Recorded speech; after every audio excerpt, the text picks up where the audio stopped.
used to really like watching. I mean, the list goes on and on. Ali Hammaker, all those guys were guys I enjoyed watching when I was growing up. And I'm sure I'm forgetting more than I can even come up with off the top of my head. But I was I was a baseball nut growing up, and I was pretty fortunate, like I said, to be able to have that much talent and that good of teams in such a close proximity to me growing up. And looking at the Giants from afar, before you went to Japan, when you came back, 3 championships in 5 years, never when they were predicted to win. What did you see in this team, the team that you're now a part of? Man, I just know when we would come into play as visitors, it was you knew you were in for a dogfight. They're scrappy, not going to give anything easy. Obviously, a good pitching staff, great bullpen. Never did anything. You had to beat them. They weren't gonna beat themselves. You had to go and beat them. And sometimes that's a really good quality to have in a team, not giving away wins. And especially you come here in this ballpark, it's a tough place to play if you're on the road. And they've always had they've had definitely a type of player and a type of team that's unique to the Giants. And I think that they've embraced that, and I think the guys on the team, it seems like, have embraced that and kind of take pride in the fact that they're maybe sometimes overlooked. And there's some flashier teams and bigger names, on other teams to talk about. But these guys seem to figure a way to get it done year in and year out. Thanks, Casey. No problem. Casey, when you look at the lineup, what have Boch and Saves, what have they told you about their expectations for you this season? Obviously, the fans are going to put certain expectations on it when you look at all the home runs that have been lost, and you're replacing Pablo for all intents and purposes. Have they put any of that stress on you at all? Have you felt any of that? No, not at all. I think actually completely the opposite. They've both, everybody I've talked to, whether it's Boch or Bobby Evans or Mr. Sabian, any of those guys, they've all said the same thing. You come in and play your game. That's what we got you in. That's what we brought you in to do. Obviously Panda was hugely successful here and wildly popular while he was here. I'm definitely aware of that. But at the same time, me and Pablo are different players, different personalities. And I think that obviously there's some things that he brought to the table that were unique. But I also think that I maybe bring some things that are unique myself that are different. But there's a lot of different ways to skin a cat. So when you say that you bring things that are unique, could you describe some of those? I mean, I think just as simple as everybody's got their own personality. Sure. There are things that make them tick, and I think I bring a I don't know how to put it, but some different experiences. I've seen what it's like at a lot of different levels of success and failure.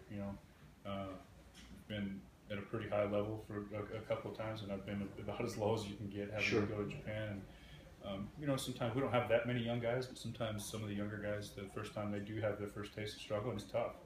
And hopefully, some of my experiences I can share with them. And, encouragement is not the end of the world. Everybody's going to have their peaks and their valleys. And hopefully I can pass on some knowledge that keeps their peaks a little higher and their valleys a little bit less deep. But, I think as far as a player, I expect myself to be ready to play every day, and if I feel good enough to be put in the lineup card, I expect myself to play as hard as I can until the last out and take nothing for granted. Could you describe for people who are not all that familiar with you what kind of offensive player you are, or what you do? Do you hit to the other field? Do you line drives, that sort of thing? I think when I'm at my best, I use the whole field. Yes. Hit the ball out to right field, up the middle. My goal is to hit balls hard in the gaps, hard line drives in the gaps. I think last year was kind of an outlier as far as the lack of home runs. Yes. I've never considered myself necessarily a true power hitter. I think I've been a gaps hitter that has some power. And I don't want to put any numbers on or anything like that, Certainly. but I would venture to guess that I would have more than 4 home runs this year. I'd hope so, but at the same time, that wasn't like last year going into it. Some of that was intentional. The ballpark we played in Miami was even bigger and even played bigger than this one here does. And we had a fast infield, fast outfield. So to be successful, you weren't going to have much success hitting the ball in the air. So some of the lack of power was by design, trying to kind of adapt your swing to your surroundings a little bit. And I thought I did a pretty good job of that. But at the same time, I think I did have some spots where I wish I maybe would have turned it loose a little bit. I had pitches that I could have probably driven a little bit better. I think that's all kind of the growing up, learning, Sure. live and learn a little bit. Thank you so much for your answer. No problem.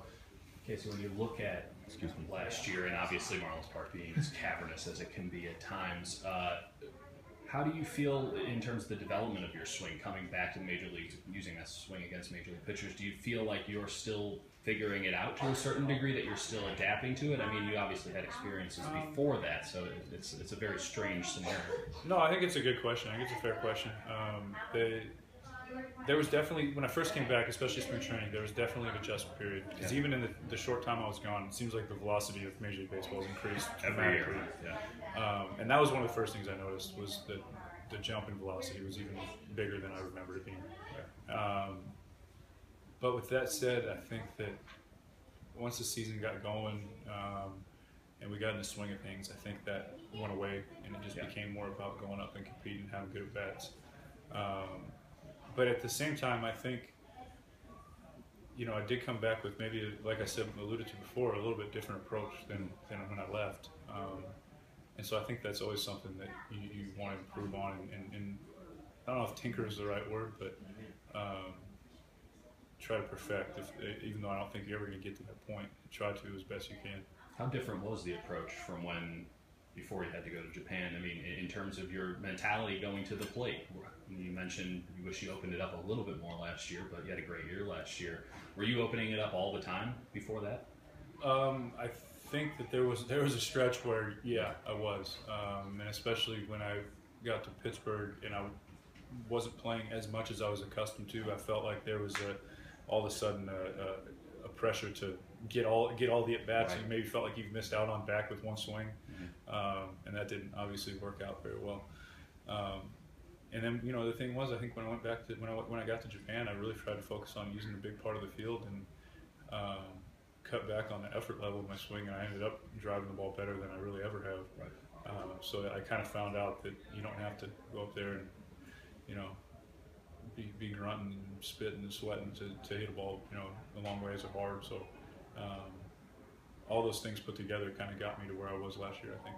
How perfect is this park for you? I mean, it's obviously it's a pitcher's park, to some extent, but there's a lot of different ways to score runs. Right.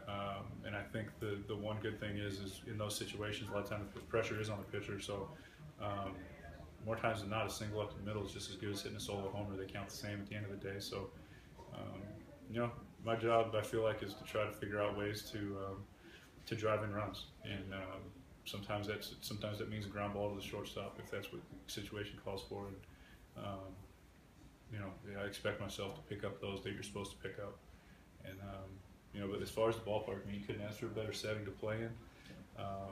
And there's a lot of it is a big outfield, so there's a lot of places to get hits, and that's always a good thing as a hitter. Last year you had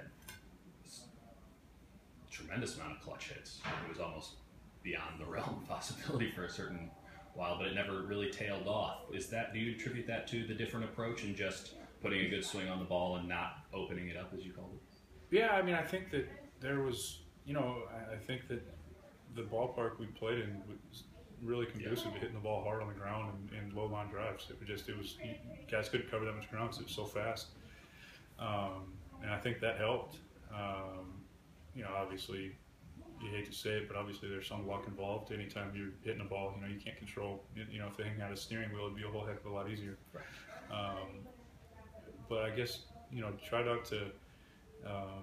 I try not to think about it in those terms. Just go up and take each at bat for what it was, and whatever that situation dictated, was try to execute as best I could.